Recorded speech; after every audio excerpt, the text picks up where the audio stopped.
Magandang araw po sa lahat. Flex ko lang po ulam namin.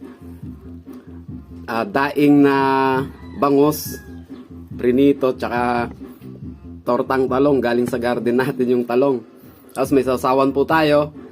Sili, suka, paminta, bawang paminta. So, maraming salamat po ugad sa biyayang nasa harapan namin ng aking anak ngayon. Sana po ugad magsilbi itong kalakasan at kagalingan ng aming physical na katawan. At sana rin po sa mga susunod na aming pagsasalaw ng aking anak ay magkaroon pa po kami ng siksik liglig at umaapaw na biyaya. Ito po ang aking dalangin sa pangalan po ni Jesus. Amen. Kain po tayo, guys.